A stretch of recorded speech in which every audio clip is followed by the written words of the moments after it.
మన ప్రభువును రక్షకుడైన యేసుక్రీస్తు అతి శ్రేష్టమైన నామములో ఈ యొక్క ప్రత్యేకమైన ప్రార్థన కూడికకు, వాగ్దాన కూడికకు, పరిశుద్ధాత్మ కనిపెట్టు ఉపవాస ప్రార్థన కూడికకు కూడి వచ్చిన మీ అందరికీ నా హృదయపూర్వకమైన వందనాలు చెల్లిస్తూ ఉన్నాను. దేవుని కృప మీ అందరికీ తోడయుండి మిమ్మల్ని అందరినీ నిత్య రాజ్యానికి రాకడకు ప్రభువు సిద్ధపరచునుగాక. ఆమేన్. మహాగణుడు, మహోన్నతుడు గడిచిన 5 నెలలు మనలను కాచిదాచి కాపాడి ఈ 6వ నెలలో దేవుడు మనలను ప్రవేశపెట్టాడు. 6వ నెలలో మొదటి దినాన ఆయన సన్నిధిలో మనలను నిలవబెట్టిన కృపగలిగినటువంటి దేవునికే మహిమ కలుగును గాక. ఆమేన్. పోయిన నెల ఒక వాగ్దానాన్ని దేవుడు మనకిచ్చాడు. ఏమిటి పోయిన నెల మనం విన్న వాగ్దానము? నీ దుఃఖ దినములు సమాప్తములగును. ఇంకా మీకు దుఃఖ దినాలు ఉన్నాయో, సమాప్తములయ్యాయో మీ హృదయానికి తెలుసు. సమాప్తములు అవ్వకపోతే మీ దుఃఖ దినాలన్నీ దేవుడు సమాప్తి చేయునుగాక. ఆమేన్. అలాగే ఈరోజు కూడా, ఈ నెల కూడా దేవుడు ఒక చిన్న మాటను మనందరితో మాట్లాడునుగాక. ఈ నెల దేవుడు మనకిచ్చినటువంటి వాగ్దానం ఏమిటి అంటే, ఆ వాగ్దానములో ఉన్నటువంటి మాట ఏమిటంటే, నీవు మహాభివృద్ధి పొందుదువు. మరలా చెప్తున్నాను, నీవు మహాభివృద్ధి పొందుదువు. నీ స్థితి మొదట కొద్దిగా నుండినను తుదను మహాభివృద్ధి పొందేదవు. దేవుడు మనకిచ్చిన వాగ్దానాన్ని బట్టి 2 చేతులు పైకెత్తి, ఒకవేళ నీ స్థితి కొద్దిగా ఉంటే, నీ స్థితి అయోమయములో ఉంటే, నీ స్థితి ఎటూ తోచని పరిస్థితిలో ఉంటే, ఒక్కసారి 2 చేతులు ఆకాశం వైపు చాపి మనసారా దేవునికి కృతజ్ఞతాస్తుతులు చెల్లించి, ఏ స్థితిని నువ్వు కోరుకుంటున్నావో, ఏ పరిస్థితిని నువ్వు కోరుకుంటున్నావో, ఏ స్థితి కలిగి నువ్వు నడిపించబడుతూ ఉన్నావో, నీ స్థితిని మార్చి మహాభివృద్ధి కలగజేసే దేవుడు మన మధ్యలో ఉన్నాడు. అందరూ 2 చేతులు పైకెత్తి, 2 చేతులు పైకెత్తి స్తోత్రాలు చెబుతూ ప్రభుకి చెప్పండి, అయ్యా ఇట్టి స్థితి గలవారు ధన్యులోని నీ వాక్యం సెలవిస్తుంది. నా స్థితి కొద్దిగా ఉందయ్యా, నా స్థితి ఏం బాగోలేదయ్యా, నా స్థితి అంతంత మాత్రమే ఉందయ్యా, నా స్థితి అతలాకుతలంగా ఉందయ్యా, నా స్థితి ఎవరికి చెప్పుకోలేని పరిస్థితిలో ఉందయ్యా, నా స్థితి భయాందోళనల మధ్యలో ఉందయ్యా, నా స్థితి కలవరాల మధ్యలో ఉందయ్యా, నా స్థితి రోగాల మధ్యలో ఉందయ్యా, నా స్థితి బలహీనతలో ఉందయ్యా అని చేతులెత్తి చెప్పండి దేవునికి. నోరు తెరవరు.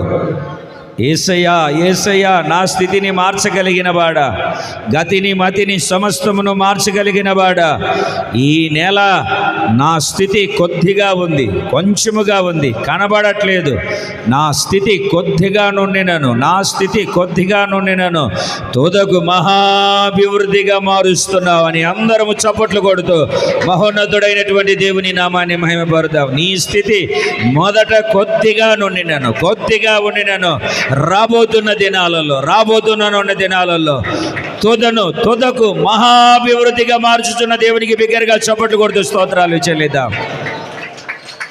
స్తోత్రం, స్తోత్రం, స్తోత్రం, స్తోత్రం, స్తోత్రం. యోబు గ్రంథం 8వ అధ్యాయము 7వ వాక్యాన్ని మనం చదువుకుందాం. అప్పుడు నీ స్థితి మొదట కొద్దిగా నుండినను తుదను నీవు మహాభివృద్ధి పొందెదవు. అట్టి అభివృద్ధిని దేవుడు నీకు దయచేయునుగాక. ఆమేన్. బిగ్గరగా చెబుదాం, ఆమేన్. తుదను మహాభివృద్ధి నొందుదువుగాక. ఆమేన్. దేవుని బిడ్డలారా, ఈ చదవబడినటువంటి మాటను, వాక్యాన్ని మనము జాగ్రత్తగా గమనిస్తే, నీ స్థితి కొద్దిగా నుండినను మొదట మొదట వ్యాపారం ప్రారంభంలో, వ్యవసాయం ప్రారంభంలో, ఉద్యోగము ప్రారంభంలో నీ స్థితి కొద్దిగా నుండినను అది తుదను చివరికి మహాభివృద్ధిగా దేవుడు మార్చబోతూ ఉన్నాడు. ఆయన అభివృద్ధి కలగజేసే దేవుడు, ఆయన సమృద్ధి కలగజేసే దేవుడు. చూడండి, ఆయన అభివృద్ధిని మహాభివృద్ధిని ఆయన జరిగించుటకు, ఆయన చేయుటకు సర్వశక్తి కలిగినటువంటి దేవుడై ఉన్నాడు. ఈ కీర్తనల గ్రంథము 115వ కీర్తన, 115వ కీర్తన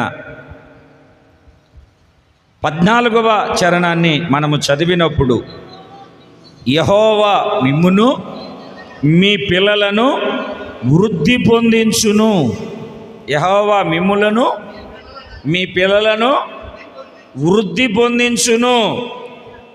మరి మీ పిల్లలు పిక్నిక్ వెళ్ళారో, లేకుంటే పనికి వెళ్ళారో, వ్యాపారాలకు వెళ్ళారో నాకు తెలియదు, కానీ మీ పిల్లలను, మొదట మిమ్ములను, తర్వాత మీ పిల్లలను ఆయన ఏం చేయబోతున్నాడు అని అంటే వృద్ధిని కలగజేయబోతున్నాడు.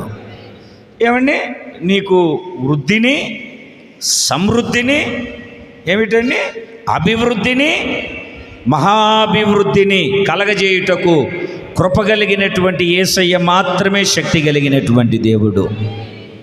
మొదట స్థితి ఎలాగుంది, మొదట స్థితి ఎలాగ కనబడుతుంది అని అంటే, కొంచెముగా ఒక్క మాటలో చెప్పాలి అని అంటే దాన్ని లెక్కించడానికి కూడా వీలు లేనంత, దాన్ని కూడుకోవడానికి కూడా, ఇది నాకు ఉంది అని చెప్పుకోవడానికి కూడా లేనంత. ఏం బ్రదరు, ఎలా ఉన్నావు, నీ పరిస్థితి ఎలాగుంది, నీ స్థితిగతులు ఎలా ఉన్నాయి అని అన్నప్పుడు మాట్లాడుతూ ఉన్నటువంటి మాట ఏమిటంటే, ఉందిలేండి ఏదో, కలిగింది లేదండి ఏదో, జరిగింది లేదండి ఏదో అన్నట్టుగా, ఉండి లేనట్టుగా, లేని ఉన్నట్టుగా ఉన్నటువంటి పరిస్థితుల్లో కొద్దిగా ఎండలో పెడితే కరిగిపోద్దేమో, పొయ్యి దగ్గర పెడితే ఆవిరైపోద్దేమో, ఖర్చు పెడితే కనబడకుండా పోతుందేమో అన్నటువంటి పరిస్థితిలో ఒకవేళ కొద్దిగా పిసినారోడి గురించి చెప్తూ ఉంటారు చూడండి, కోడిని ఏలాడగట్టుకొని ఇక్కడ ఒట్టి అన్నం తింటూ ఉన్నాడట, ఇదే కోడి చికెన్ బిర్యానీ అనుకొని. అట్లాగా కొద్దిగా ఉందేమో, కొంచెముగా ఉందేమో. ఏమిటండి, ఈ రాత్రి దేవుడు మరలా ఒక్కసారి నిన్ను తట్టి నీకు వాగ్దానము చేసి మరలా నీతో మాట్లాడుతూ ఉన్నాడు. ఆయన మాట్లాడుతూ ఉన్నటువంటి మాట ఏమిటంటే, మహాభివృద్ధిని దేవుడు కలగజేయబోతూ ఉన్నాడు. నీకు మహాభివృద్ధి కలుగునుగాక, మహాభివృద్ధి చేత నువ్వు నింపబడుదువుగాక. నీ స్థితి మొదట కొద్దిగా ఉండినను తుదను మహాభివృద్ధి చెందేదవు. రెండు చేతులు పైకెత్తి సంతోషంగా దేవునికి స్తోత్రాలు. ఈ రాత్రి మహాభివృద్ధి చేత జీవము కలిగినటువంటి దేవుడు మిమ్మల్ని అందరినీ నింపునుగాక. ఆమేన్. ఏ విధంగా శారీరకంగాను, నీ చేతుల పనుల్లో, వ్యవసాయాల్లో, వ్యాపారాల్లో, నడుస్తున్న మార్గాల్లో, ఆరోగ్య విషయంలో, ప్రతి విషయంలో దేవుడు మహాభివృద్ధిని కలగజేస్తాడు. అంత మాత్రమే కాకుండా ఇంకా ఎలాగ దేవుడు నీకు అభివృద్ధిని కలగజేస్తాడు అంటే, ఆత్మీయ స్థితిలో దేవుడు నీకు అభివృద్ధిని కలగజేస్తాడు. నేను ఒక మాటను మీకు జ్ఞాపకం చేస్తాను. ఆత్మీయ స్థితిలో జీవము కలిగినటువంటి దేవుడు నీకు అభివృద్ధిని కలగచేయాలి అని కోరుకుంటున్నటువంటి ఈ రాత్రి దేవునికి స్తోత్రం కలుగునుగాక. చెప్పాలి, రెండు చేతులు పైకెత్తి హల్లెలూయా. ఎలాగా అభివృద్ధి కలగజేస్తాడు? యెహెజ్కేలు గ్రంథము 16వ అధ్యాయము 13వ వాక్యం చివరిలైన చదువుతున్నాను. నీవు మిక్కిలి సౌందర్యవతివై రాణీయగునంతగా అభివృద్ధి నొందితివి. మరలా చదువుతాను ఆ మాటను. నీవు మిక్కిలి సౌందర్యవతివై రాణీయగునంతగా అభివృద్ధి నొందితివి.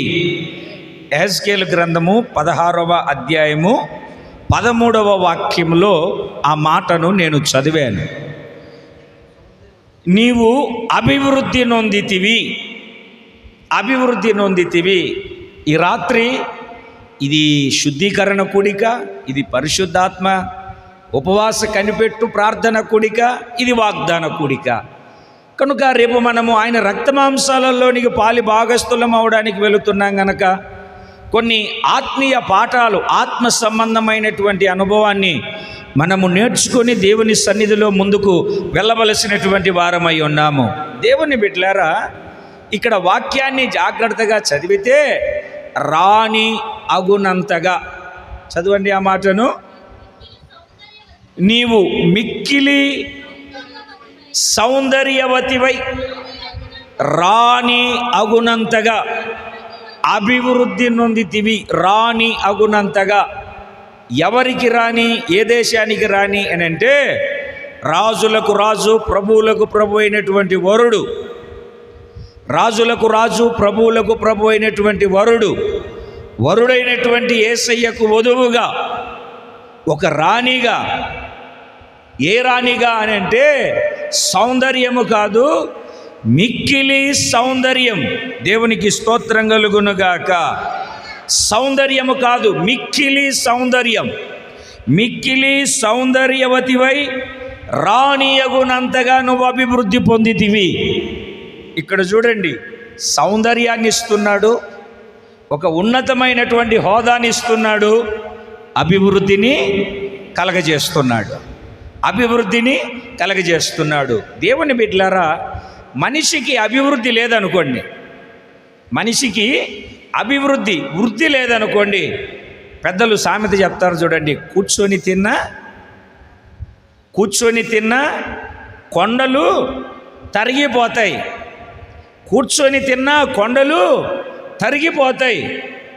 అదే అభివృద్ధి ఉందనుకోండి, వృద్ధి ఉందనుకోండి, నువ్వు ఎంత తిన్నా, ఎంత పంచినా, ఏమిటండి, ఎంత వెదజల్లినా అది నీకు అలాగా పైకి తీసుకొని అంతకంతకు వర్ధిల్లి అభివృద్ధి కలగజేసి నిన్ను విస్తరింపజేస్తుంది తప్ప నీకు అయిపోయింది, ఇక లేదు, ఏమీ లేదు అనే మాట నీ జీవితంలో కనబడకుండా చేయగలిగిందే అభివృద్ధి. దేవునికి స్తోత్రం కలుగునుగాక.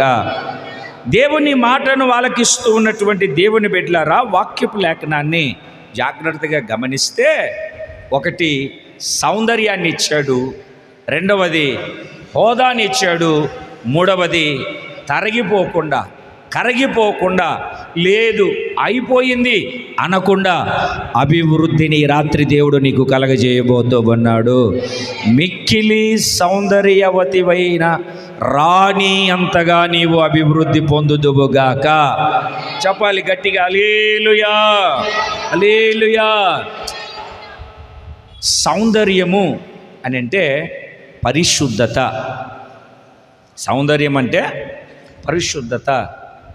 ఆమె అంటది సులమితి, నేను నల్లని దాననైనను సౌందర్యవతిని. నేను నల్లగా ఉన్నానని నన్ను మీరు చిన్నచూపు చూస్తున్నారేమో, నల్లగా ఉన్నానని ఎటకారంగా చూస్తున్నారేమో, అయినా నేను సౌందర్యవంతురాలను.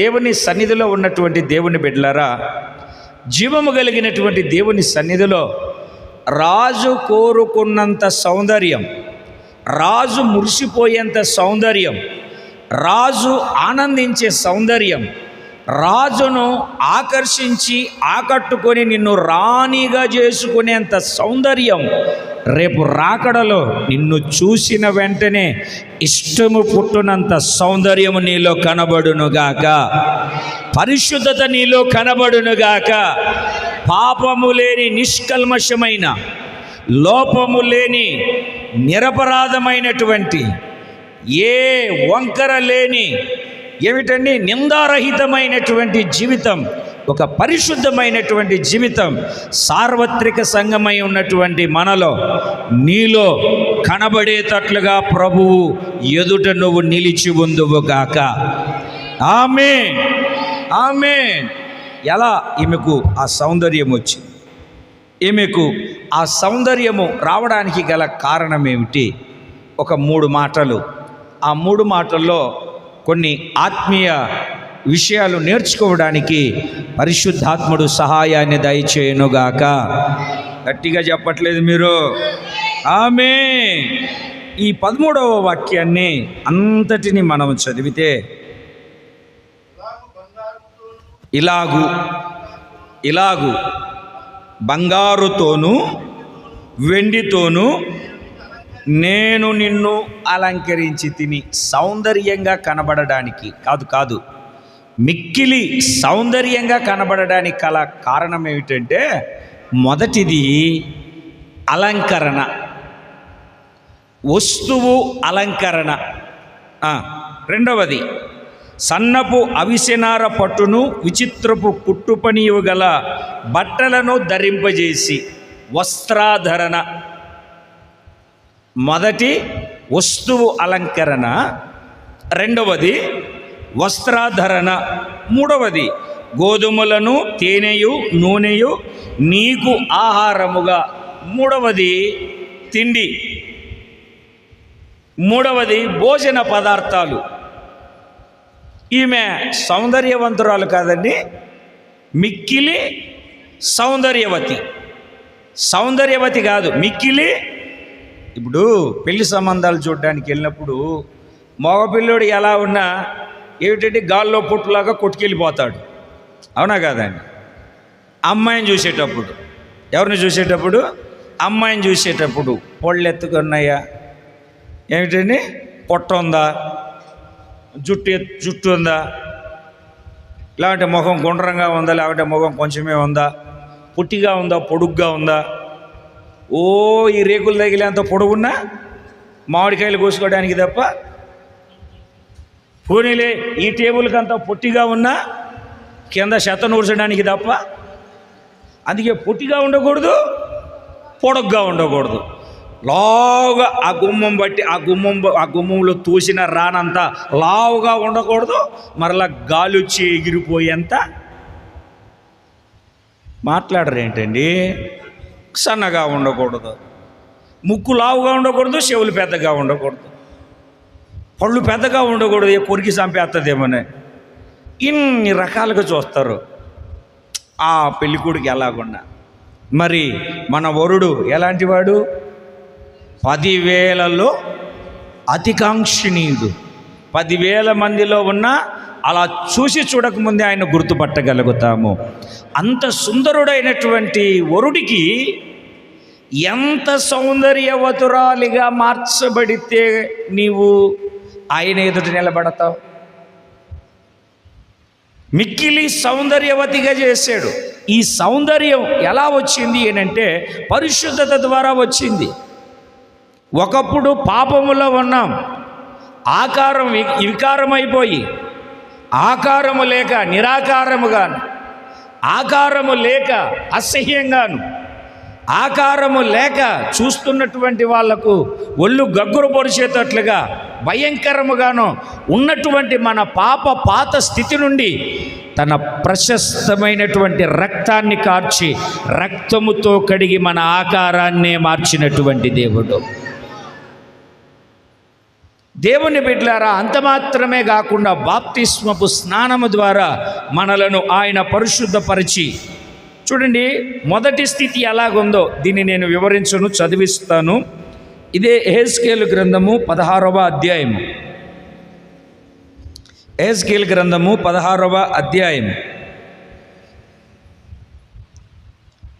5వ వాక్యాన్ని చదవండి. చివరి లైను, నీవు పుట్టిన నాడే బయట నేలను పారవేయబడి చూడ అసహ్యముగా ఉంటివి. నువ్వు పుట్టిన నాడే బయట పడేసి నిన్ను చూస్తే ఎలాగుంది అంటే ఇది పాప జీవితం, ఇది పాత జీవితం. చూడండి పరిస్థితి ఎలాగుందో.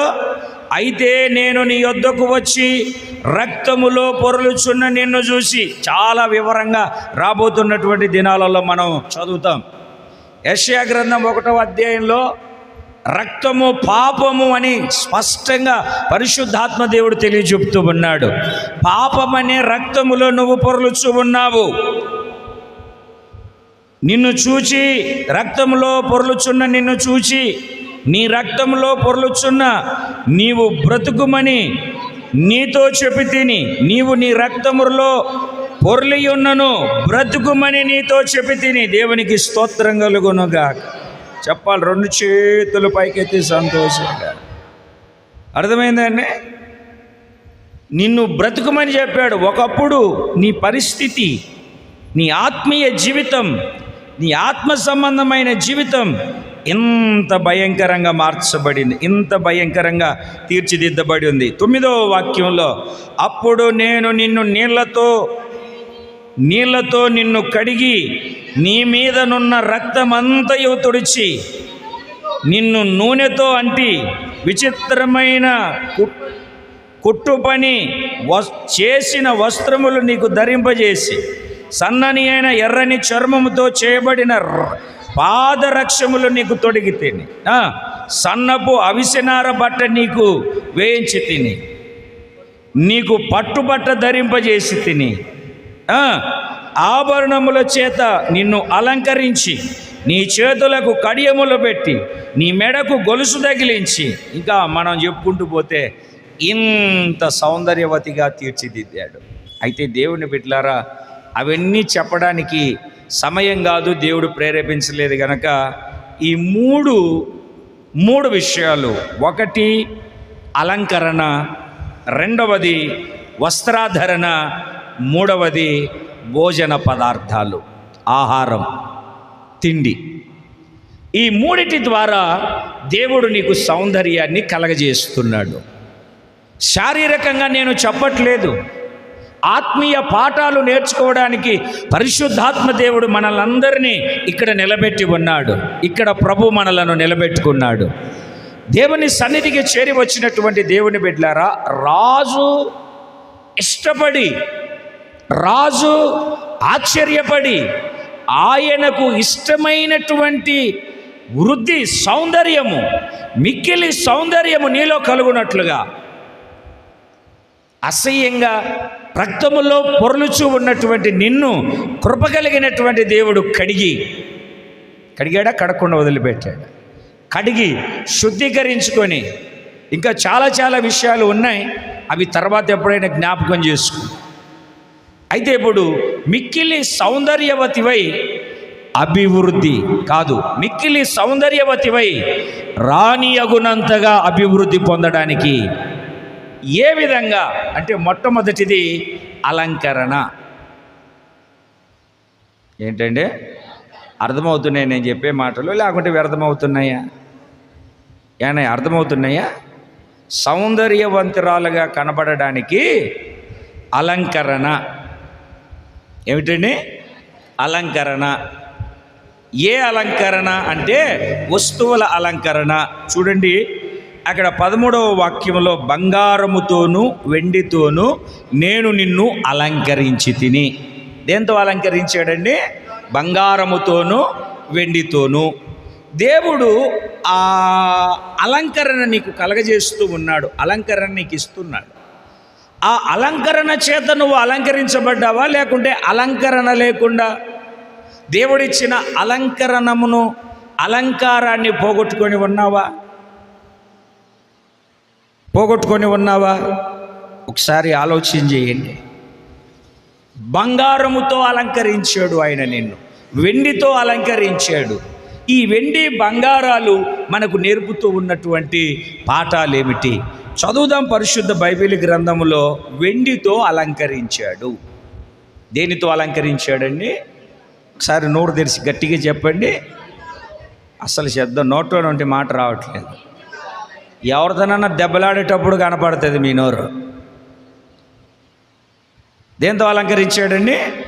వెండితో అలంకరించాడు. వెండి అంటే అర్థం ఏమిటి అంటే, మీరు చదువుతారు పరిశుద్ధ బైబిల్ గ్రంథంలో సంఖ్యాకాండము 3వ అధ్యాయము 44 నుండి 50 వరకు. ఇన్ని వాక్యాలు చదవడం వీలు కాదు గనక అక్కడ ఉన్నటువంటి ఒక చిన్న అర్థాన్ని నేను మీకు జ్ఞాపకం చేస్తాను. విమోచన క్రయధనముకైన వెండి అని రాస్తుంది. విమోచన క్రయధనముకైన వెండి అని రాస్తుంది. అక్కడ కాస్త తలలు పైకి ఎత్తారు. భలే చదువుతారు మీరు, ఇక్కడే చదువుతారు నాకు తెలుసు. ఇంటికి వెళ్ళిన తర్వాత బైబిల్ పడేసి సెల్ ఫోన్లో దూరడం, దుప్పటి కప్పుకొని పడుకోవడం నాకు తెలియదు అనుకుంటున్నారు. తలలు పైకెత్తితే నేను వివరిస్తాను. ఇశ్రాయేలు ప్రజలను దేవుడు ఎన్నుకున్నప్పుడు ఆయన చెప్పాడు, ప్రథమ సంతానమంతా నాదే అని చెప్పాడు. ప్రథమ సంతానమంతా, ప్రథమ ఫలమంతా, మొదటిగా పుట్టిన వాళ్ళంతా నా వారు అవుతారు అని చెప్పాడు. దేవుని బిడ్డలారా, వాళ్ళు ఐగుప్తులో ఉన్నారు. ఐగుప్తులో నుండి దేవుడు విడిపించి పాలు తేనెలు ప్రవహించు దేశానికి తీసుకుని వెళ్ళేటప్పుడు వాళ్ళు సీనాయి పర్వతం దగ్గరికి వచ్చారు. మోషే శాసనాలు తీసుకోవడానికి కొండ మీదకి ఎక్కాడు. కింద 40 రోజులు అయ్యేసరికి, కాస్త మోసే తడువు చేసేసరికి, ఈ ప్రజలంతా మమ్మలను ఐగుప్తులో నుండి తీసుకొని వచ్చినటువంటి మోషే ఏమయ్యాడు? అహరోను పట్టుకొని మాకు నడిపించడానికి నాయకుడు చేయని అడిగితే ఆయన ఎంట తోగరు తెచ్చుకున్నాడు. ఆ తోగరలో ముక్కులకు చెవులకు ఉన్నాయి చూడండి. బైబిల్ చెప్తుంది మీ ముక్కులకు చెవులకు ఉన్నాయంటే మీరు ఇంకా విగ్రహారాధనలోనే ఉన్నారని. కావాలంటే రెఫరెన్స్ చూపిస్తాను నేను, తర్వాత నా దగ్గరికి వచ్చి రండి, మీరు ఇంకా విగ్రహారాధనలోనే ఉన్నారని. అది నాకు ఎందుకు? దేవుని బిడ్డలారా, ఆ ముక్కులకు చెవులకు ఉన్నటువంటి పోగులు తీసిస్తే ఆ తోగరలో వేస్తే ఏమైంది అంటే బంగారు దూడ తయారైంది. ఎందుకంటే అసలైందే కదా బయటకు వచ్చింది, అవునా కాదండి? ఒక బంగారు రూపాన్ని ఏర్పాటు చేసి నిలబెట్టి రేపు పండగ అన్నారు. తిన్నారు, తాగారు, ఇక ఆడడానికి లేచారు. ఈ లోపల కొండ దిగి వస్తుంది. వచ్చేసరికి వీళ్ళు విగ్రహారాధనతో ఉండేసరికి ఆ పలకలను పగలగొట్టాడు. ఈ చరిత్ర ఎందుకు చెప్తున్నానంటే, విమోచన క్రయధనము ఎలా అయింది వెండి అని. విమోచన క్రయధనము వెండి ఎలా అయిందని. అప్పుడు మోషే కోపం వచ్చి ఆ పలకలను పగలగొట్టాడు. అందుకే కోప్పడద్దు. కోపము తగినంత మాత్రమే ఉండాలి, పాపము చేయనంతనే ఉండాలి. పగలగొట్టిన తర్వాత యెహోవా పక్షమున ఉన్న వారందరూ ఇటు రమ్మన్నాడు. అప్పుడు ఎవరు రావాలి? ఫస్ట్ ఎవరిని కోరుకున్నాడు? నా పక్షాన ప్రథమ ఫలం, మొదట పుట్టిన సంతానాన్ని కోరుకున్నాడు. వినాలి, చాలా జాగ్రత్తగా వినాలి. ప్రథమ ఫలాన్ని కోరుకున్నాడు. ఇప్పుడు యెహోవా పక్షమున ఉన్నవాళ్ళు రండి అంటే రావాల్సింది ఎవరు? ప్రథమ ఫలము కదా. వాళ్ళు ఏమిటండి, గుడిసెలో గుద్దులాట అన్నట్టుగా, ముసుగులో ముచ్చట్లు అన్నట్టుగా ఆ జనాల్లోనే కలిసిపోయి ఉన్నారు, బయటికి రావట్లేదు వాళ్ళు. ఈ లోపల లేవీయులు ఏమిటండి, మేము దేవుని పక్షాన ఉంటాము అని పక్కకు వచ్చారు. కత్తి తీసుకోండి అన్నాడు. కత్తి తీసుకున్నారు. కనబడినట్టుగా నరికేయమన్నాడు. తండ్రి కనపడ్డా, తల్లి కనపడ్డా, అన్న కనపడ్డా, ఎవరు కనపడ్డా కనిపించిన వాళ్ళని కనిపించినట్టు నరికి పడేసి. ఆ రోజు దేవుడు ఏం చేశాడంటే, నేను ఫస్ట్ ప్రథమ ఫలాన్ని కోరుకున్నాను. ఇప్పుడు ప్రథమ ఫలము నా పక్షాన ఉన్నవాళ్ళు రండి అంటే రాలేదు.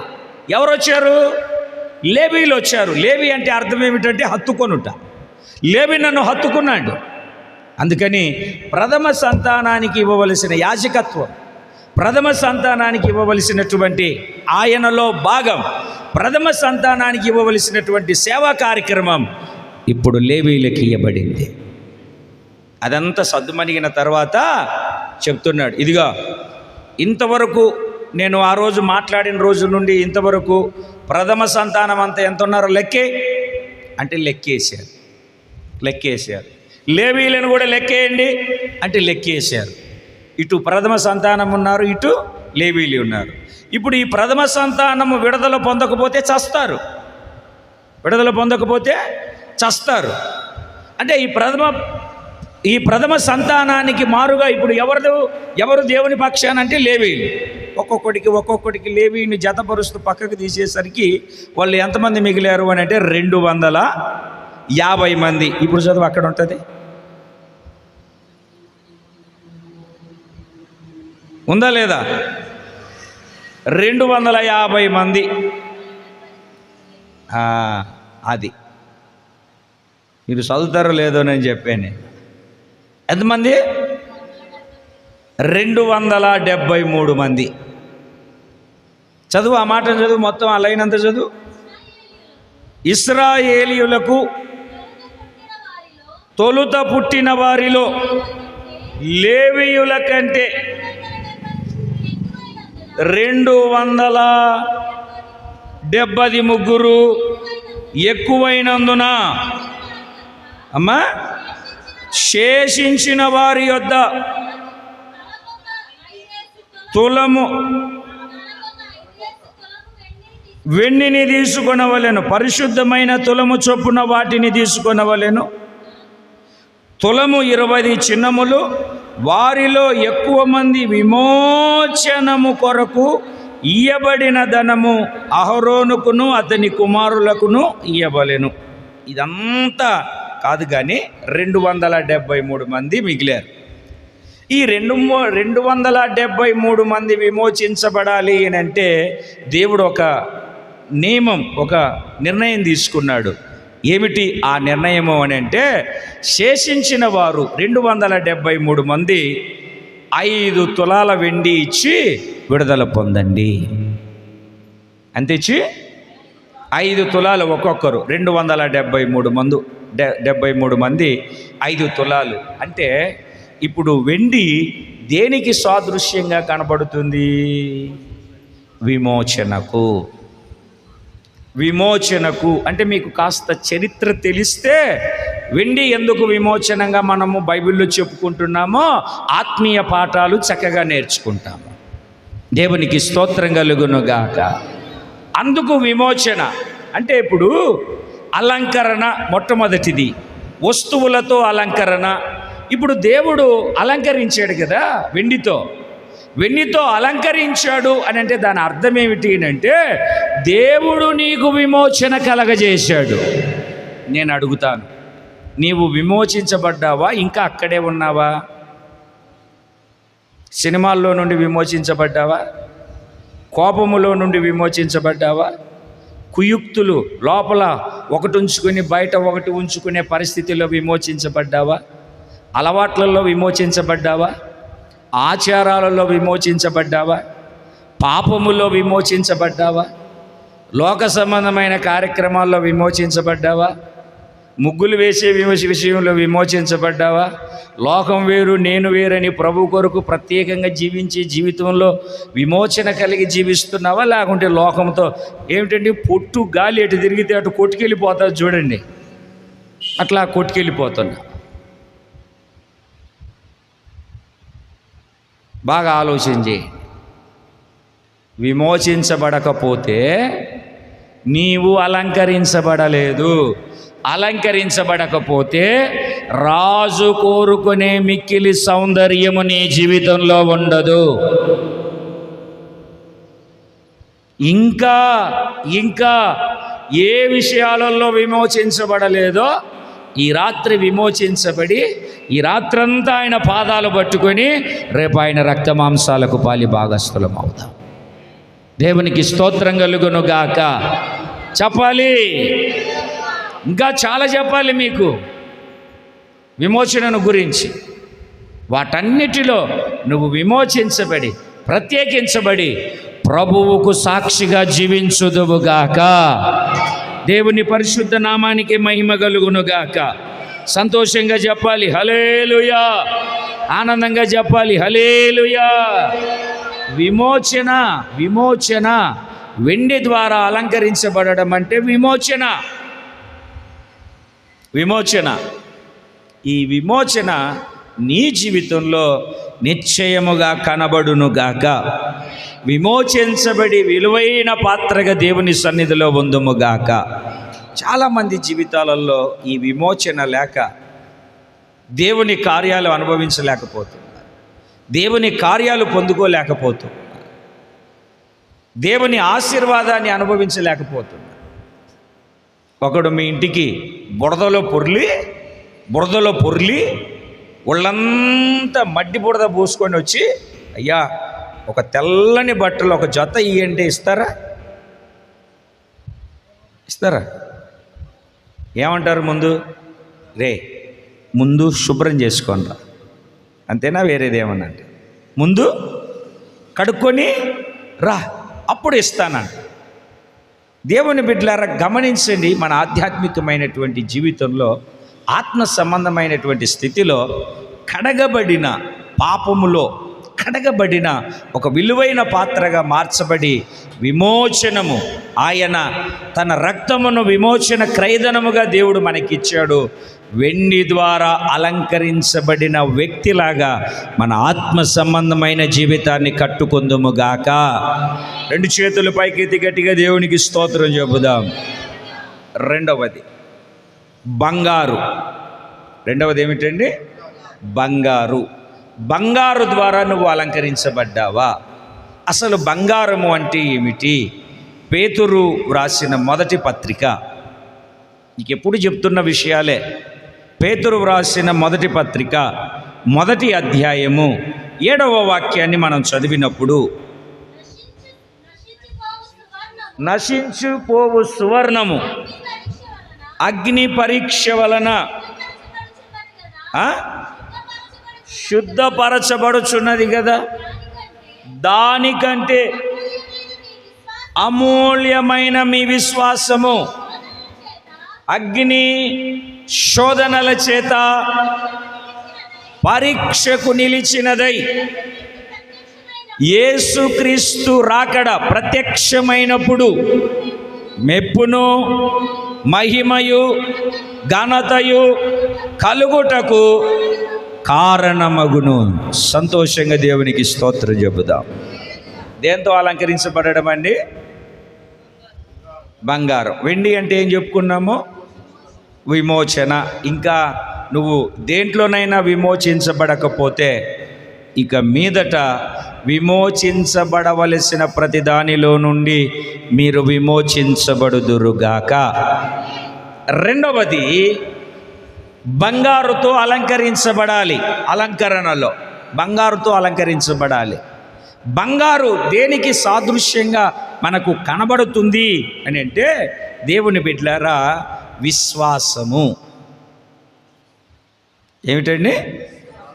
విశ్వాసం కాదు, అమూల్యమైన విశ్వాసం.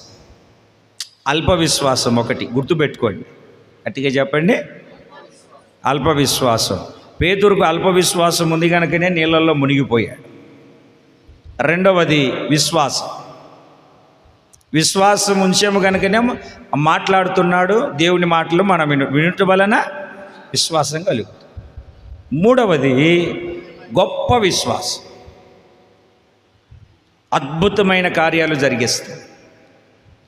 నాలుగవది యేసు ప్రభుని ఆశ్చర్యపరిచే విశ్వాసం. శతాధిపతి దగ్గర వెంటనే స్వస్థత. ఆయన ఆ మాట అన్నాడు, వెంటనే స్వస్థత కలిగింది. ఏమండి? నాలుగవది. ఐదవది అమూల్యమైన విశ్వాసం. ఈ అమూల్యమైన విశ్వాసము నీలో, నాలో, మనలో ఎలా కనబడుతుంది అని అంటే, దేవుని బిడ్డలారా, ఏ విధంగా కనబడుతుంది అని అంటే, దేవుని ప్రజలారా, ఈ అమూల్యమైనటువంటి విశ్వాసం ఏ విధంగా మనకు కనబడుతుంది అని అంటే, శోధనల్లోనో, బాధల్లోనో, ఇబ్బందుల్లోనూ ప్రభువుకి సాక్షులుగా మనము నిలబడినప్పుడు కనబడుతుంది. ఎప్పుడు కనబడుతుందండి? శోధనలోనూ, శ్రమల్లోనూ. ఏమిటండి? అన్నీ ఉన్నప్పుడు వచ్చి చప్పట్లు కొడితే బాగుంటుంది. ఏమీ లేనప్పుడు కూడా అంతకంటే గట్టిగా చప్పట్లు కొట్టగలగాలి. దేవునికి స్తోత్రం కలుగునగాక. అన్నీ ఉన్నప్పుడు అందరూ అన్నీ చేస్తారు, ఉంటే ఎవరు చేయరండి?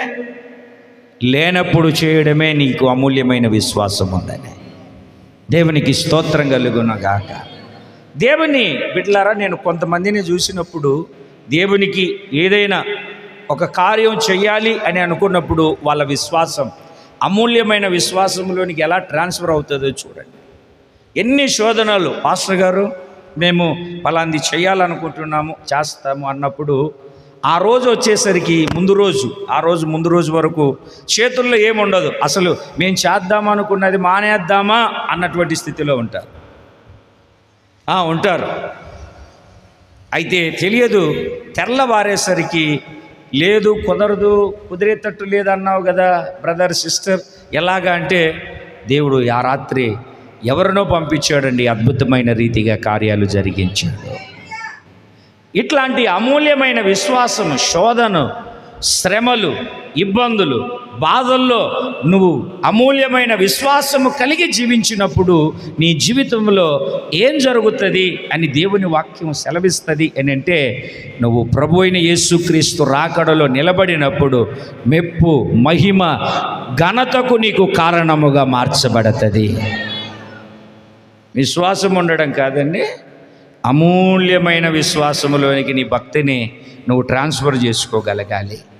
నేను ఇప్పుడు మిమ్మల్ని అడుగుతాను, నేను మీకు ఆ మాటను జ్ఞాపకం చేస్తాను. మీరు ఇట్టి అమూల్యమైనటువంటి విశ్వాసము గలవారై ప్రభు యొక్క సముఖములో జీవిస్తున్నారా, లేకుంటే ఏదో వచ్చాము, కూర్చున్నాము, వెళ్తున్నాము అన్నట్టుగా ఉన్నారా? అమూల్యమైన విశ్వాసం ఎన్ని శోధనలు వచ్చినా, రోగం వచ్చినా, ఇబ్బంది వచ్చినా, బాధ వచ్చినా, కలవరం వచ్చినా, వేదన వచ్చినా ఏమిటండి, ఆరాధనకు రావాల్సినటువంటి సమయం వస్తే ఒకటే ఒక తీర్మానం, వెళ్ళి మందిరంలో పడుకుంటా. ఏమీ లేదు అక్కడుంటే ఇక్కడికి రావాలంటే 10 రూపాయలు ఛార్జ్ కావాలి, లేకుంటే ఎంత తక్కువలో తక్కువ అనుకున్నా 40 రూపాయలు పెట్రోల్ కావాలి. ఏం కావాలి? మాట్లాడరేంటండి? పెట్రోల్ కావాలి. ఆ పెట్రోల్ లేదులే అని ఇంటికాడ ఉండడం అమూల్యమైన విశ్వాసం. పెట్రోల్ లేకపోతే ఏంటి? దేవుడిచ్చినటువంటి కాళ్ళు ఉన్నాయిగా, దేవుడిచ్చినటువంటి పాదాలు ఉన్నాయిగా, దాంతో అడుగు వేద్దాం. నేను అడుగు వేస్తూ ఉంటే ఏమిటండి, నా ముందు యేసయ్య అడుగులు వేస్తూ నన్ను నడిపిస్తాడు అన్నటువంటి అమూల్యమైన విశ్వాసం కలగాలి. విశ్వాసంతో ఉండే వాళ్ళు మాట్లాడే మాట ఏంటో తెలుసా? పాస్టర్ గారు, నాకు కూడా రావాలని ఉంది. దూరంగా ఉందండి మీ చర్చి. ఎక్కడ ఉంది? దూరంగా ఉందండి. ఇది అమూల్యమైన విశ్వాసము అనిపించుకోదు. అనిపించుకోదు. అమూల్యమైన విశ్వాసం ఈ భూమి మీద స్వస్థతలు, ఆశ్చర్యమైన కార్యాలు, అద్భుతాలు జరిగిస్తుంది. అది వాస్తవం. అమూల్యమైన విశ్వాసమే రేపు రాకడలో నిన్ను నిలబెడుతుంది. శోధనలు నన్ను చుట్టుకొనినా, ఆ వేదనలు నన్ను అలుముకొనినా, శోధన వేదనలు నిన్నే స్తుతింతును ప్రభువా, నిన్నే స్తుతింతును ప్రభువా. బాగా పాడతారు. మీ రాగాలేంటి వినేటోళ్ళు ఇంకా అంతే. దేవునికి స్తోత్రం కలిగి బ్రహ్మాండంగా పాడతారు.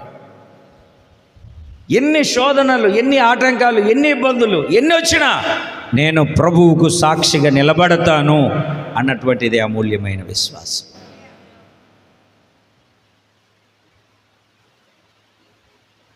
ప్రార్థనకు వచ్చిందా? జలుబు పట్టిందో లేదో కానీ ముక్కు పట్టుకుంది, ముక్కర కనపడట్లేదు. కూర్చున్న వాళ్ళని అందరినీ లేపి కుర్చీలు బయటేసి సాప్ అంతా లాగి మొత్తం గందరగోళం చేసింది. ఇంతకీ ఆ ముక్కర ఎక్కడ పోయిందంటే ఇక్కడ ఇంటికి స్టెప్స్ కుర్చీలు ఉంటాయి కదండి, దాంట్లోనే పడిపోయింది ఆమె ముక్కర. ఆఖరికి ఆరాధనలో గందరగోళం చేసింది అనుకో. ఏమ్మా అంటే ముక్కర పడిపోయింది. పడిపోతే దొరుకుతుందిలేమ్మా అని, నీ విలువైందండి, బంగారుదండి.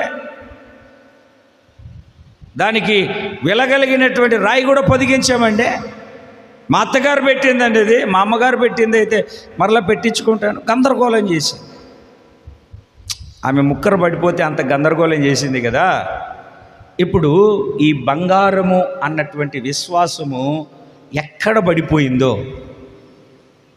ఆ అలంకరణ నీ జీవితంలో ఉందో లేదో, ఆ అలంకరణ చేత నువ్వు అలంకరించబడ్డావో లేదో, ఒక్కసారి ఏ రోజైనా నాలో అమూల్యమైన విశ్వాసం ఉందా లేదా అని చూసుకున్నావా? కొరింథీయులకు రాసిన 2వ పత్రికలో చదవద్దులేండి, మీరు విశ్వాసము గలవారై ఉన్నారో లేదో మిమ్ములను మీరు శోధించి చూసుకోండి అని వాక్యం చదువుతుంది కదా. విశ్వాసము గలవారైతే బ్రతికినట్టే, లేకపోతే మీరు భ్రష్టులైపోయినట్టే అని వాక్యం చదివాం కదా.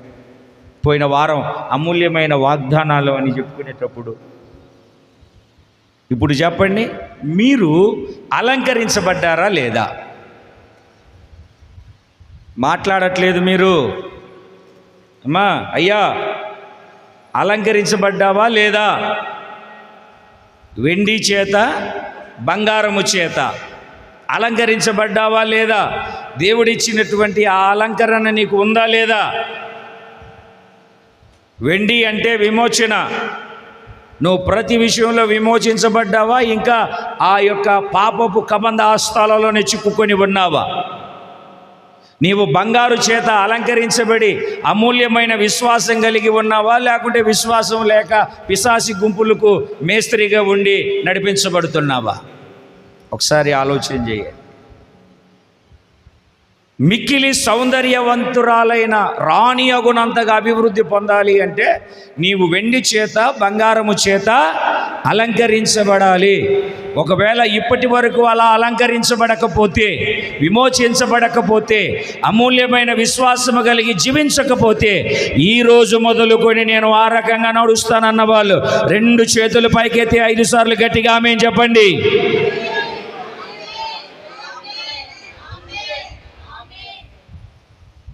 ఆమేన్. అలంకరించబడ్డారా? రెండవది ధరించుకోవాలి. ఏం చేయాలి నాన్న? ధరించుకోవాలి. ధరించేవేంటి అమ్మా? బట్టలు, వస్త్రాలు. సొక్కేసుకొని వస్తా, లేకపోతే ప్యాంట్ వేసుకొని వస్తా, లేకుంటే రెడీ అయ్యి వస్తా, బట్టలు కట్టుకొని వస్తా అంటాం. మనము ఎక్కడికన్నా ఫంక్షన్లకు వెళ్ళేటప్పుడు అలంకరించుకుంటాం, మంచిది. అయితే ఆత్మీయ జీవితంలో నువ్వు అలంకరించుకొనవలసినటువంటి కొన్ని ఆత్మీయ అనుభవాలు ఉన్నాయి. రెండు అనుభవాలు. ఒకటి ఏమిటి అని అంటే సన్నపు అవిసెనార పట్టు.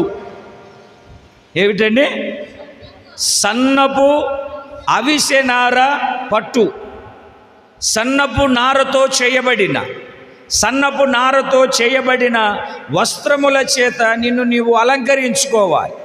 వస్త్రాలు అలంకరించుకోవాలి అంటే అర్థం ఏమిటంటే క్రియలు.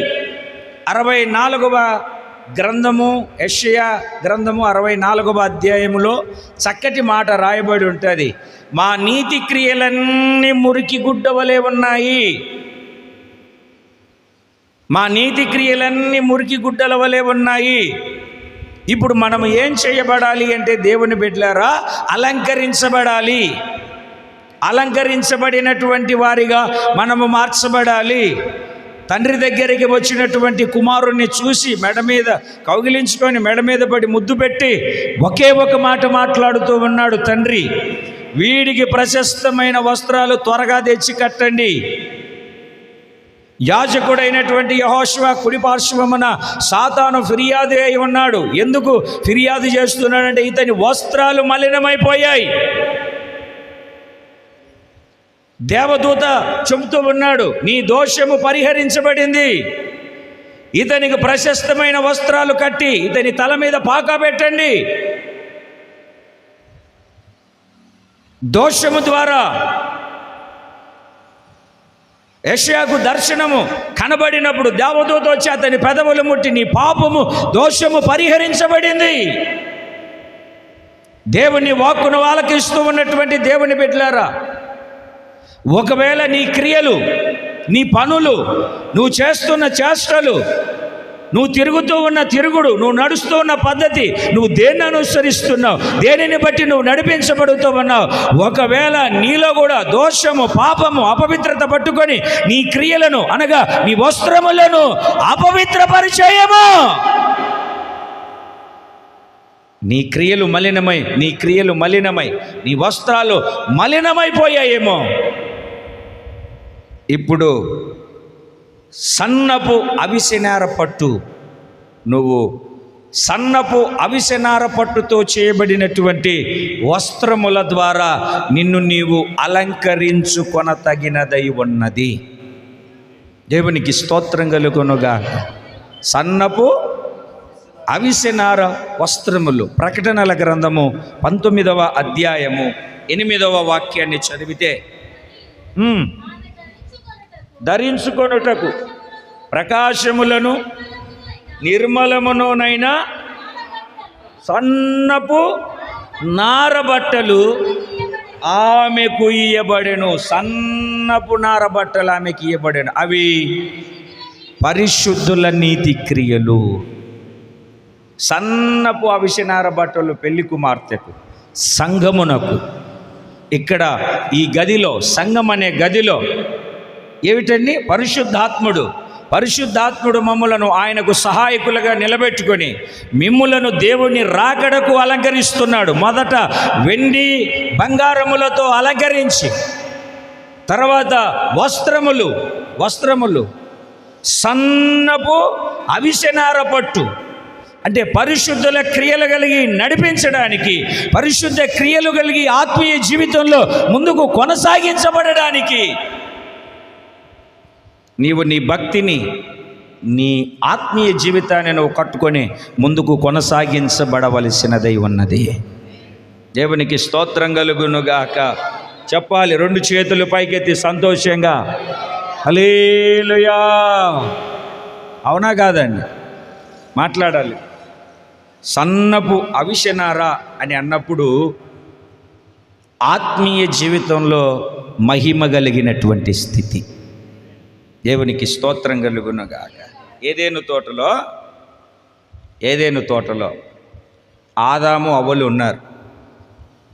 పాపం చేసిన వెంటనే వాళ్ళు ఏం చేశారంటే అంజూరపు ఆకుల్ని తోరణాలు కట్టుకున్నట్టు కచ్చడలుగా చేసుకొని ఒంటికి చుట్టుకున్నారు. ఎందుకురా మీరు ఇవి చుట్టుకున్నారు బాబు అని అడిగితే ఆయన అడిగినప్పుడు ఆయన అంటాడు, మేము దిగంబరులు. అంటే అంతకుముందు దిగంబరులు కదా? అంతకుముందు కూడా దిగంబరులే. అయితే దిగంబరులు అని తెలియదు. ఎందుకు తెలియదు? మహిమతో ఉన్నారు వాళ్ళు. ఎంత ఉన్నారు? మహిమతో ఉన్నారు. ఎప్పుడైతే పాపం చేశారో అప్పుడు మహిమను కోల్పోయారు. దేవుడు బాగా ఆలోచన చేశాడు. వీడు కచ్చడాలు కట్టుకుని బస్టాండ్కి వెళ్ళాడు అనుకో, ఏ మేకో ఏ ఆవో ఆడు కట్టుకున్న ఆకులు బీగితే అబ్బే ఇది కుదరదని అక్కడ ఒక బలి పశువును బలి వధించి అక్కడే మా యేసు ప్రభు బలి అయినట్టుగా మనం కనబడతాం. ఏదేను తోటలో బలి అయినప్పుడు ఆ చర్మమును ఏమిటండి తీసి ఆదాము అవ్వలకు ఆ బలి పశువు ద్వారా చర్మపు చొక్కాయులను చేయించి వారికి తొడిగించాడు. ఇప్పుడు మేము బోధ చేస్తూ ఉంటాం కదండి. కొంతమంది అంటే జ్ఞానం కలిగినటువంటి మితి జ్ఞానం కలిగిన వారు, మీకు వస్తువులు చెవులకు ముక్కులకు పెట్టుకోవద్దు, అది విగ్రహ సంబంధమైనది అని అన్నప్పుడు వీళ్ళే మాట్లాడతారో తెలుసా? బట్టలు దేవుడే ఇచ్చాడు రా బాబు. ఎవరిచ్చారు? దేవుడే ఇచ్చాడు. ఎల్లప్పుడూ తెల్లని వస్త్రాలు ధరించుకొని ఉండమన్నాడు. తెలివిలేని మాటలు మాట్లాడుతూ ఉంటారు కొంతమంది. వాళ్ళకి ఏం చెప్పాలి మనం? దేవునికి స్తోత్రం కలుగునుగాక. వెలుపటి అలంకారణ మీకు అలంకారంగా, దేవుని చిత్తమైతే రేపు ఏమిటండి ఇంకా విలువైనటువంటి అలంకారాన్ని గురించి మనం జ్ఞాపకం చేసుకుందాం. దేవుని చిత్తమైతేనే. స్తోత్రం చెప్పండి ఒకసారి గట్టిగా. హల్లెలూయా, హల్లెలూయా. చూడండి కీర్తనల గ్రంథంలో ఒక మాటను చూడండి, వాళ్ళు ఎట్లా ఉన్నారు అప్పుడు ఏదేను తోటలో. కీర్తనల గ్రంథము 8వ కీర్తన 5వ చరణాన్ని చదవండి ఒకసారి. 8:5 చదవమ్మా. దేవుని కంటే కొంచెము తక్కువ వానిగా చేసితివి. ఎట్లాగంటే అండి, మహిమా ప్రభావములతో వానికి కిరీటమును ధరింపజేసి ఉన్నావు. మహిమా ప్రభావములతో 104వ కీర్తన 2వ చరణములో 104వ కీర్తన 2వ చరణములో వెలుగును ఆయన వస్త్రాల్లాగా ధరించాడట. ఆయన ధరించినవే ఆయన పిల్లలకి ఇస్తాడు. ఏమండి, మనము 1000 రూపాయలు బట్టలు తెచ్చుకున్నాం అనుకోండి, మన పిల్లలకు 2000 బట్టలు తెస్తాం. అవునా కాదా? నిజం చెప్పండి. మనం 1000 రూపాయలు తెచ్చుకుంటే పిల్లలకు 2000 బట్టలు తెస్తాం. ఆయన వెలుగును వస్త్రంగా ధరించుకుంటే తన బిడ్డలకు మహిమనే వస్త్రాలుగా ధరింపజేశాడు. కిరీటం మొదలుకొని కింది వరకు మొత్తం మహిమనే. మహిమ వస్త్రాలను ఇచ్చాడు. ఇప్పుడు ఏమయ్యాయి అంటే ఆ మహిమ వస్త్రాలను కోల్పోయారు. కప్పబడిన మహిమ తీసివేయబడింది. వస్త్రాలు కోల్పోయారు. అందుకే ఏ భేదము లేదు, అందరూ పాపము చేసి దేవుడు అనుగ్రహించు మహిమను పొందలేకపోయారు. క్రీస్తు ద్వారా మరలా ఈ పరిచర్య, మహిమ కలిగిన పరిచర్య ద్వారా దేవుడు మనకు మహిమనిస్తున్నాడు. సంఘమును ఆయన మహిమగల సంఘముగా ఆయన ఎదుట నిలబెట్టుకోవడానికి వాక్యముతో ఉదక స్నానం చేయిస్తున్నాడు. మహిమతో నింపబడాలి మనం. ఏమిటండి? సన్నపు అవిసెనార పట్టు వస్త్రాలు అంటే పరిశుద్ధుల నీతి క్రియలు కలిగి మనం నడిపించబడాలి. రెండవది ఆ వస్త్రాలు ఏమిటి అంటే విచిత్రపు కుట్టు పని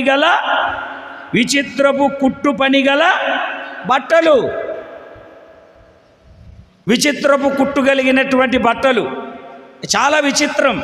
ఒక్కొక్కసారి కొందరు వేసుకుంటున్నటువంటి బట్టలు. పెళ్లి కుమార్తె సంఘానికి దేవుడిచ్చినటువంటి ఆ విచిత్రమైనటువంటి కుట్టు అని అంటే దాని అర్థం ఏమిటంటే ప్రత్యేకమైనటువంటి జీవితం. ఏ జీవితం? కొంచెం గట్టిగా చెప్పండి. నలుగురు కూర్చొని మాట్లాడుకుంటూ ఉంటే అర్థమైందండి. ఒకడు సిగరెట్ వెలిగించుకుంటూ ఉంటాడు, ఆడికి చేయి బాగలేదు.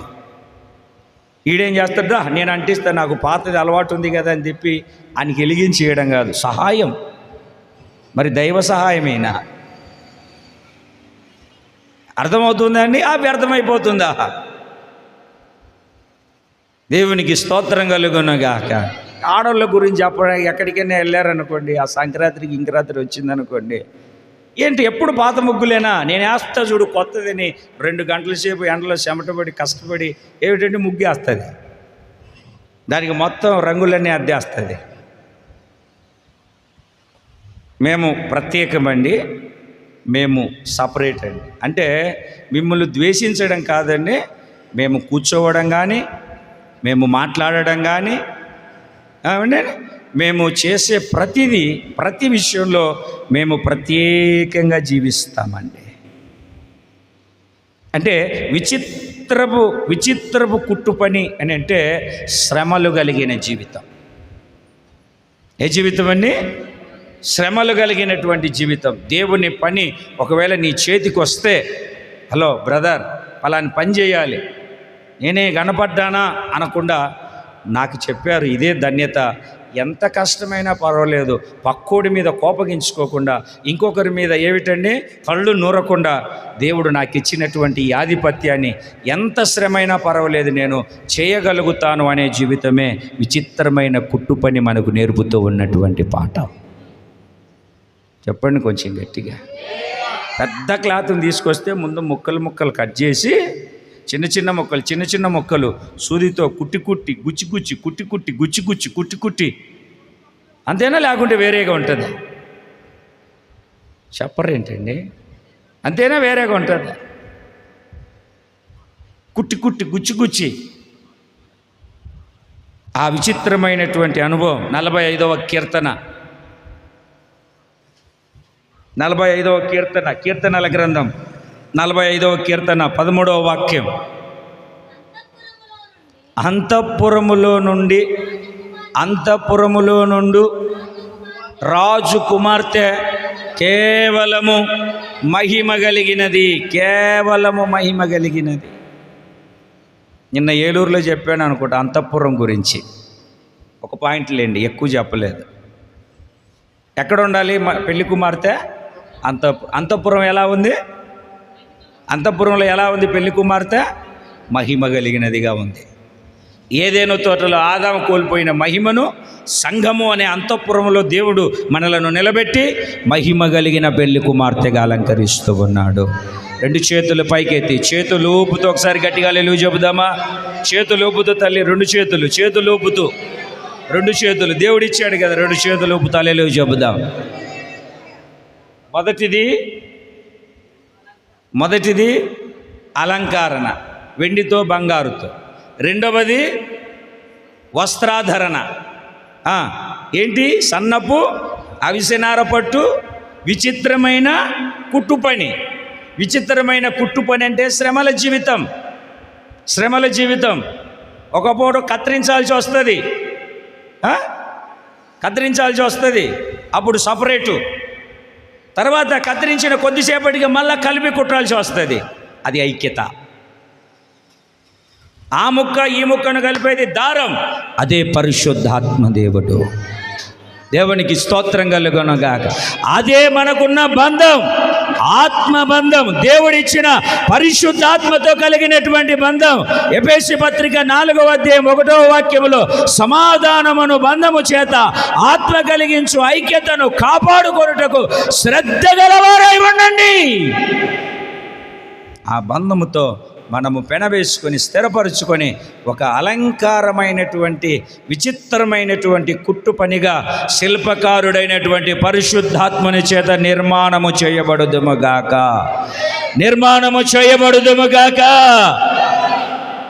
మూడవది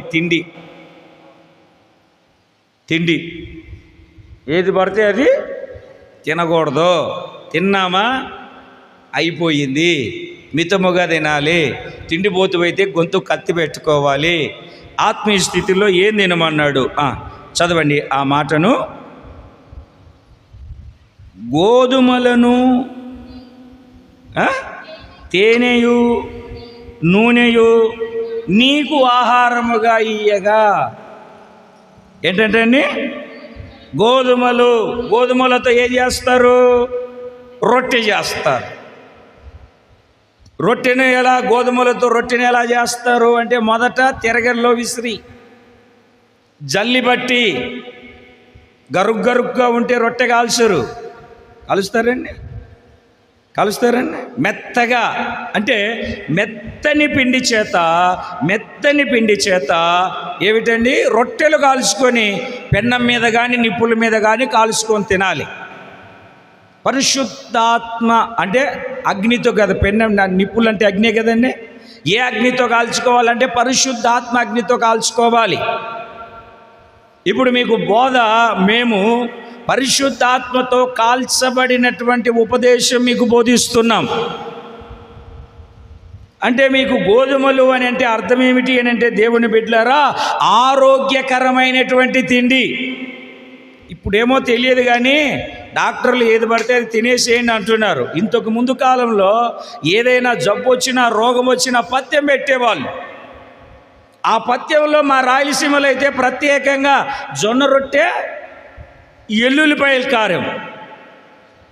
ఎల్లుల్లిపాయలు మేము తెల్లవాయలు అంటాం. ఎల్లుల్లిపాయల కారం పెట్టేవాళ్ళు. పుండు వచ్చినా ఏమిటండి, ఆపరేషన్ చేసినా ఆ రొట్టెనే తినేవాళ్ళు. పొరపాటును కూడా ఆ రొట్టె తిన్నన్ని రోజులు ఈయనకు సత్వ ఉంటుంది. ఆ కుట్లేసింది లేకపోతే ఆ గాయము పొరపాటును కూడా చీము పట్టేది కాదు, నీరు పట్టేది కూడా కాదు. ఇప్పుడు వరి తిండి తిని బస్సులో ప్రయాణం చేస్తుంటే నాకే ఒక్కొక్కసారి కాళ్ళు వాసిపోయి, తిందామంటే రొట్టెలు ఎవరు పెట్టట్లే. మీరు అసలు పెట్టరు, మీరు పలావు తిను. Pulao chicken mutton. దేవునికి స్తోత్రం కలుగునుగా. దేవుని బిడ్డలారా గమనించండి, ఆరోగ్యకరమైన ఉపదేశము నీకు ఇయ్యబడాలి.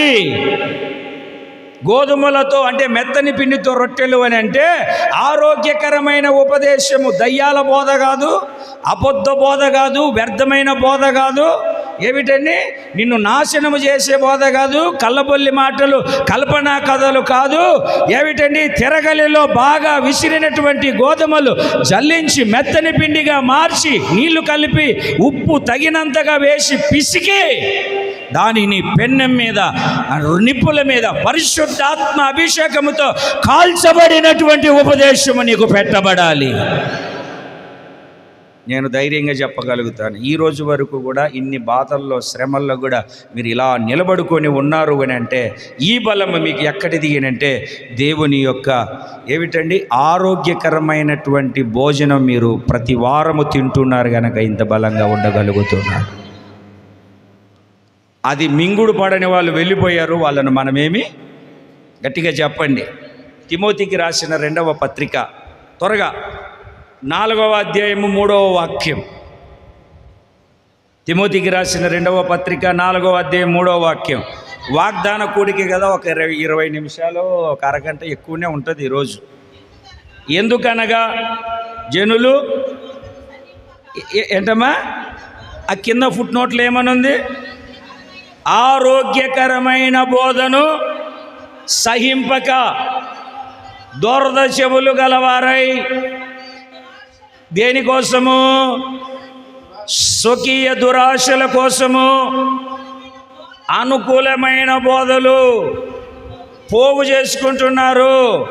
ఈ బోధకు నిలబడలేక, ఎందుకంటే ఇక్కడ వ్యాపారాలు ఉండవు. ఏంటంటే సంఘం పెద్దగా ఉండదు. ఒకవేళ ఉన్నా ఇక్కడ అంత రిచ్గా వ్యాపారాలు చేసేటోళ్ళు ఎవరు? ఒకవేళ వ్యాపారం నీతో చేద్దామన్నా పొరపాటున అది కుదరదు.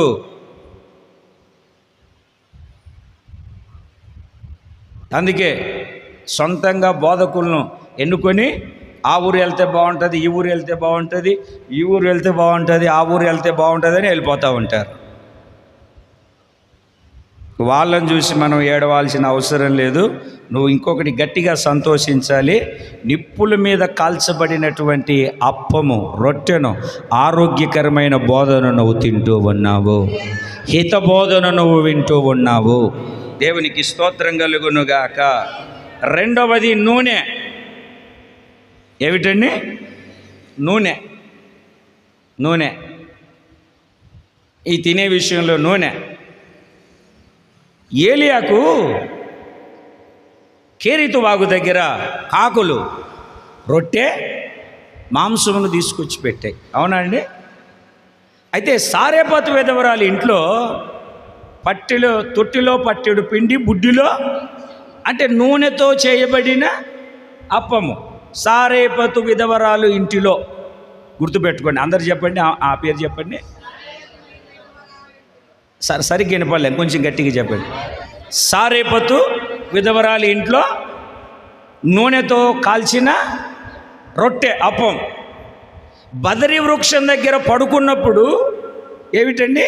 నిప్పులతో కాల్చిన రొట్టె, నీళ్ళ బుడ్డి. మీరు కేరీతు వాగు దగ్గర తిన్న భోజనం వేరు, బదరి వృక్షం దగ్గర దేవదూతల దగ్గర తిన్న భోజనం వేరు. అయితే సారేపతు విధవరాలు ఇంట్లో తిన్న భోజనం వేరు. సారేపతు విధవరాలు అంటే భర్త అంటే ఆధారం, భర్త అంటే దాచేవాడు, భర్త అంటే కాపాడేవాడు, కోల్పోయాడు. అంటే సారేపతు విధవరాలు ఎవరికి సాదృశ్యంగా ఉంది అంటే సమర్పించుకొని సేవ చేస్తున్న సేవకులకు, సమర్పించుకొని సేవ చేస్తున్న సంఘానికి సాదృశ్యంగా. తనకి ఇక ఆధారం ఏమీ లేదు. అలాగే సేవలో మాకు ఉద్యోగాలు కానీ, వ్యాపారాలు కానీ ఏమన్నా ఉన్నాయా? వేరే చోట నుండి లాభం వచ్చేది ఏదైనా ఉందా? మాట్లాడరు. ఏంటండి? విశ్వాసముతోనే ఆనపడు. ఆ రొట్టె నువ్వు తినాలి. ఇప్పుడు దేవునికి స్తోత్రం కలుగునుగా. చెప్పాలి 2 చేతులు పైకెత్తి గట్టిగా. నూనె దేవుని యొక్క కృపకు సాదృశ్యం, పరిశుద్ధాత్మ అభిషేకానికి కూడా సాదృశ్యం. దేవుని పరిశుద్ధ నామానికి మహిమ కలుగునుగా. తొట్టిలో, బుడ్డిలో ఎన్ని సంవత్సరాలు? కరువు దినాలు తీరిపోయేంత వరకు. అలాగనే రేపు ప్రభు రాకడ వచ్చేంత వరకు మనము ఈ యొక్క కృప కలిగినటువంటి ఏమిటండి, నూనెతో కూడినటువంటి, అభిషేకంతో కూడినటువంటి ఆహారాన్ని మనం భుజిస్తూనే ఉండాలి. రెండు చేతుల పైకెత్తి సంతోషంగా దేవునికి స్తోత్రం చెబుదాం. మూడవది ఏమిటి అని అంటే తేనె. మూడవది ఏంటండి?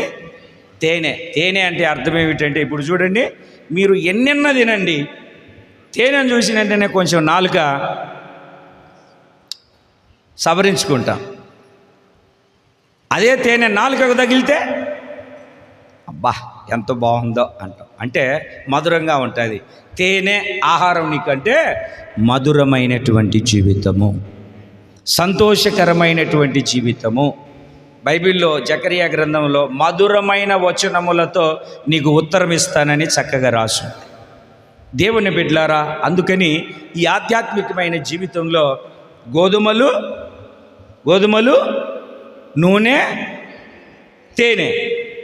గోధుమలు అని అంటే ఆరోగ్యకరమైన ఉపదేశం, నూనె అని అంటే పరిశుద్ధాత్మతో నింపబడినటువంటి ఉపదేశం, తేనె అని అంటే మధురమైనటువంటి ఉపదేశం. మధురమైనటువంటి వాక్యం ద్వారా దేవుడు నిన్ను పోషించినప్పుడు, ఈ మూడును మీరు భుజిస్తూ ఉన్నప్పుడు రాజు కోరుకును మిక్కిలి సౌందర్యవంతురాలిగా మార్చబడతారు. అట్టి మార్గాలలో మొదటిది అలంకరణ. గట్టిగా చెప్పండి. మొదటిది అలంకరణ, రెండవది వస్త్రాధరణ, మూడవది భోజన పదార్థాలు. అలంకరణలో వెండి, బంగారు. వెండి విమోచన, బంగారు అమూల్యమైన విశ్వాసం.